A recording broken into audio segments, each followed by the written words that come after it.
Hi. In the previous video we have seen the schemas and the domain that are correlated with anxiety. The name of the domain was overvigilance. Now let's have a closer look to them. Anxiety is an emotion that occurs at a hidden or open threat. Experiencing at a very high end or chronic nature, makes it hard to live with. But actually anxiety is an emotion which helps us to survive and maintain. It gives us a signal about various threatening and/or catastrophic events. Many of the cognitions about catastrophic events can be found in vulnerability to harm schema. These catastrophic events can be in many areas. The first one is vulnerability to medical problems. This is the most common type of this schema. People are afraid of losing their health, being sick, especially some sickness without sufficient treatments. Like AIDS, hepatitis, cancer, multiple sclerosis or any other destructive diseases. Fear of losing our minds is an interesting type of this schema. It is easily overlooked dealing with the origins of the anxiety. For example, most of the time the fear of flight are not about the crush or the turbulence. It is mostly related with the fear which can be triggered in the air. Our clients talk about this fear as they will have a panic attack in the plane and have nowhere to go and calm themselves. They think they will experience this fear till the end of flight, and even it lands safely, their mind won't be the same. For the people who doesn't watch horror movies, the real horror movie starts after the movie ends. We all know nothing will happen during the movie. But we are afraid of losing our balance after the movie for a long time. For someone it is 2 hours, and maybe for someone else it is 2 weeks or 2 months. Is there someone behind the curtain? Will something catch my hand while turning the light on? We don't like the residual feeling itself. We all know the ghost, the beast or the psycho will not be there. But the residual feeling will hurt us for a while depending on the level of our vulnerability to harm schema. In a GNC, we know there is no big enough sharks to harm us, but we don't like the feeling that suddenly catches us while swimming. The movie, Jaws, hurt so many people already. This is about losing our mind's control. We are not happy with our mind sending so many threatening thoughts while swimming or having a shower. Many people call this state a kind of madness. We nearly lose control of our thoughts. It feels also similar with the disgust. Disgust is a natural warning signal of our body to protect us from harmful foods, places. Many cleaner OCD patients tell that if they don't wash their hands after touching dirty things, the feeling of disgust will be so overwhelming that they can lose their minds. Similar to watching a horror movie for that kind of phobic people. The feelings of disgust and fear are aids for survival. But for some of us, some biochemical imbalance in our brains make these mechanisms work at a dysfunctional levels. And we reach the level of disorder, and then cannot maintain our daily lives. We develop additional dysfunctional coping mechanisms, to cope with the fear and disgust. But then, we are already in the area of compulsions, which feed the disorder in turn. Similarly, some of us are phobic for the money-wise issues.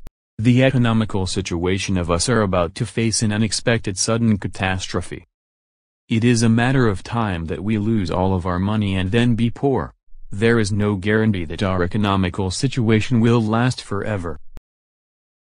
Feeling this way, we try to save money, spend less, stay away from luxury expenses like a normal vacation. We try to save every penny for the approaching economical disaster. And we lose the joy of life, entertainment and peace that normal people live even they don't have that much money. Having problems with the laws and legal institutions like government is another area of anxiety. Easy to understand its basic function, to stay away from crime and be honest. If you be careful enough with the laws, you will live in the community and be safe forever. But if you somehow commit a crime or be a part of it, your safe and predictable life will be gone forever, even you are not busted. So it is healthy to have this mechanism in between healthy limits. If your mental system is allergic to this issue, even very little possibilities can cause big emotional reactions, and you can go so far to take precautions, like a client who was carrying his own bottle of Coke with him outside and then takes the bottle to his house after drinking it. He explained the reason of his behavior as, if some crime happens in my office after he left, police can get his fingerprints, and falsely accuse him as the perpetrator. Another type of vulnerability schema is characterized by the phobic response to natural events or situations like earthquake, fire, elevators, height, subways, insects, etc. There are many different triggers of this kind of fears. The second highest schema, for its correlation with anxiety, is negativity and pessimism, which the people expect the worst outcome of the events.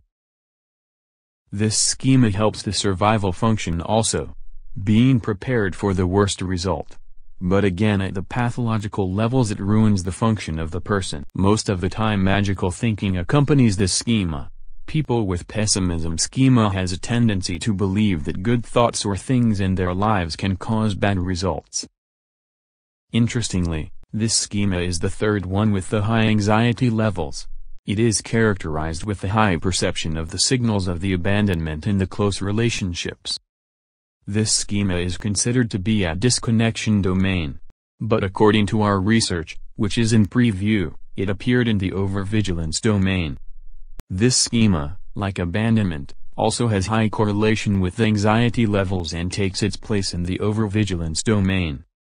It is a thought pattern about others which will betray, abuse, misuse, neglect, deny the person at the end for sure. Everybody has bad intentions, most of them are hiding them. Interestingly, these people can maintain relationships with deceiving people, because they are the ones who they can understand the bad intentions easily. Others are more risky because they are hiding themselves. We can think of this schema vulnerability to harm from others. This schema can also be considered as an altruistic mechanism that help the adaptation and survival. If one can help another member of the society, they can together cope with difficult situations better. One feels good with rewarding sensations having someone else's gratefulness. And in the opposite direction, one feels conscience which gives kind of anxiety to get activated to fix the situation. Like every schema, it is an unbalanced form of an evolutionary adaptation mechanism. As the vulnerability to harm schema, here, the coping power of the others are overlooked, and the individual feels that the only solution for the others is him or her.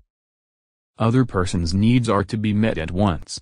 To protect the others is an evolutionary adaptive way, but here the balance is broken. People forget their own needs.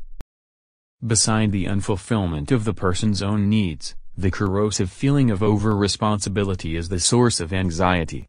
These people cannot feel the limits of themselves. They cannot be satisfied with the things they did for the others. Like the disgust feeling of a person with cleaning OCD, the "did I do enough" doubt lasts for a long time. Maybe here, like the clean enough button of the cleaning type of OCD, fair enough button is broken. Doubt lasts forever, and uncertainty produces anxiety. If we call self-sacrifice also as over-responsibility, we can say the punitiveness is an aggravated form of it. Here the fairness is so important and any mistake or unfair situation produce a great reaction.